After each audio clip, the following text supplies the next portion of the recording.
সকলোকে স্বাগতম জনাই আজি মই নতুন এটা ভিডিঅ' লৈ আনিছোঁ যিটো ভিডিঅ'ত আপোনালোকক মই নতুন ফুল দেখুৱাম আৰু লগতে মই কেনেকৈনো সৰিয়হৰ কেকটো ব্যৱহাৰ কৰা হয়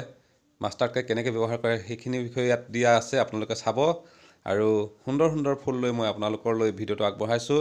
আপোনালোকে যদি ভাল পায় ভিডিঅ'টো তেতিয়াহ'লে মোক চেনেলটো সাবস্ক্ৰাইব কৰিব নকৰাবিলাকে আৰু কৰাবিলাকেও লাইক শ্বেয়াৰ কমেণ্ট নকৰাকৈ নাথাকিব আগলৈ ভিডিঅ'টো পাবলৈ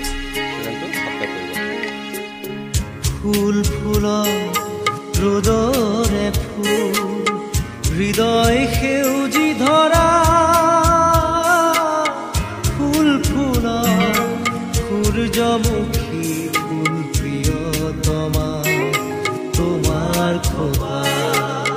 ফুল ফুল রোদরে ফুল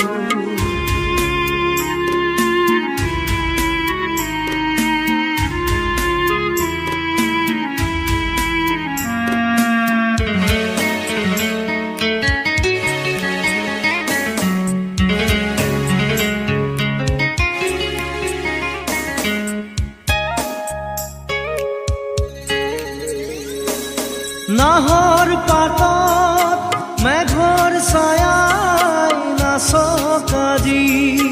মন আকাশত ডাৱৰৰে ফুল ফুলকাজি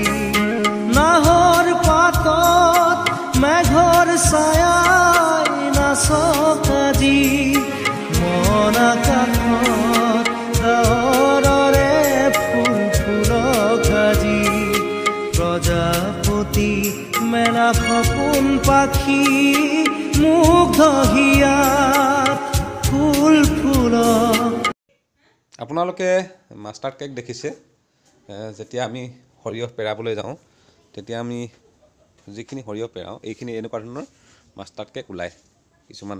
সৰিয়হৰ চেপেটাখিনি ওলায় নহয় জানো গোটেইখিনি আহখিনি থাকিলে যিখিনি তেলখিনি ওলাই যায় এইখিনি থাকি যায় এইখিনিকে আমি কিনি আনিছোঁ আপোনালোকৰ যদি নিজৰ সৰিয়হ পেৰায় তেতিয়াহ'লে নিজেও ৰাখিব পাৰে মোৰ আগতে পেৰাইছিলোঁ এতিয়া সদ্যহতে আমি সৰিয়হৰ খেতিটো কৰা হোৱা নাই গতিকে যোৱা বছৰ মই বজাৰৰ পৰা 10 কেজিমান সৰিয়হৰ এই কেকটো কিনি আনিছিলোঁ আৰু 10 কেজি বহুত হৈ যায় আপোনালোকে যদি বছৰটোৰ কাৰণে 2 কেজি আপোনালোকৰ বাগিচা বা মোৰ সৰু বাগিচাবিলাকৰ কাৰণে 2-3 কেজি যথেষ্ট আপোনালোকে এই কেকবিলাক আনি আপুনি কিছুমান টিক্স আছে মই শিকাম আপোনালোক শিকাবলৈতো কি আৰু আপোনালোকক জাষ্ট কম কথাখিনি আপোনালোকে জানেই মই যিখিনি বেলেগত পাইছোঁ মই সেইখিনি আপোনালোকৰ ওচৰলৈ শ্বেয়াৰহে কৰিছোঁ এই কেকখিনি আমি পানীত জুবিয়াই ৰাখিম পানীত কেইদিনলৈ জুবিয়াই ৰাখিম আপোনালোকে জানেনে হয়তো জানে মই তথাপিতো কৈছোঁ আমি 3 দিন বা 4 দিনলৈ এইখিনি পানীত ঘুলি ৰাখিম কেকবিলাক দেখকচোন এনেকুৱাখিনি এইখিনি কেক মই এতিয়া এইখিনি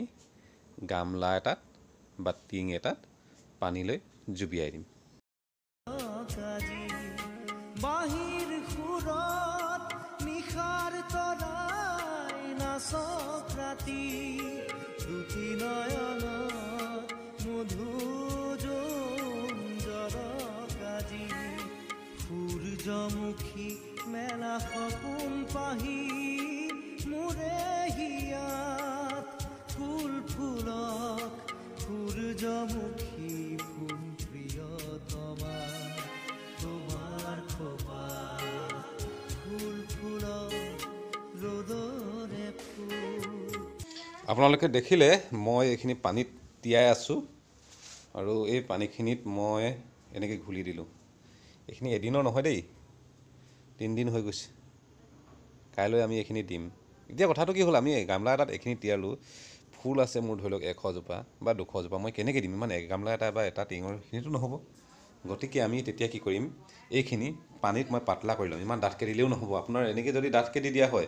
আপোনাৰ মাটিখিনিৰ ওপৰত চামনি এটা হৈ যাব মাটিখিনিত কোনো ধৰণৰ বায়ু সোমাই যাব নোৱাৰিব তললৈ গতিকে মাটিখিনিত আমি পাতলা কৰি ল'ব লাগিব পানীখিনি আমি এইখিনি প্ৰায় 2-3 বাল্টি কৰি ল'ম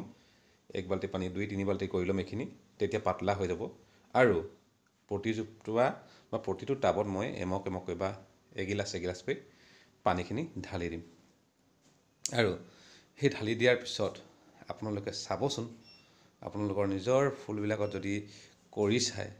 আপোনালোকে গম পাব ইমান ধুনীয়াকৈ এই ফুলৰ প্ৰডাকশ্যন দিব আপোনালোকে এবাৰ মাত্ৰ কৰি চাওক আৰু তাৰপিছত মোক ক'ব আপোনালোকে যদি কৰি পাই মোক কমেণ্টত জনাব হা কেনেকুৱা পাইছে ফুলখিনি কিন্তু বহুত ধুনীয়াকৈ ফুলৰ প্ৰডাকশ্যন ফুলটো বাঢ়িব মই যিখিনি ফুল দিছোঁ ওপৰত তাতকৈ ধুনীয়াকৈ গম পাইছেনে আৰু এনেকুৱাকৈ আৰু সুন্দৰ সুন্দৰ ফুলবিলাক আমি কেনেকৈ আমি গ্ৰ'থ কৰিব পাৰোঁ কেনেকৈ আমি ফুলত বেছিকৈ ফুল ফুলাব পাৰোঁ তাৰ আৰু কিছুমান উন্নত মানৰ ট্ৰিক্স লৈ মই আপোনালোকলৈ ভিডিঅ' লৈ আহি আছোঁ আপোনালোকে তাৰ বাবে মোৰ চেনেলটো ছাবস্ক্ৰাইব নকৰাকৈ নাথাকিব আৰু যদি ভিডিঅ'টো ভাল পাইছে লাইক কৰিব কমেণ্ট কৰিব আৰু আনেও যাতে আপোনালোকৰ মোৰ এই ভিডিঅ'টোৰ পৰা উপকৃত হয় তাৰ বাবে আপোনালোকে শ্বেয়াৰ কৰিব বুলি আশা ৰাখি মই আজি ইমানতে সামৰিছোঁ ধন্যবাদ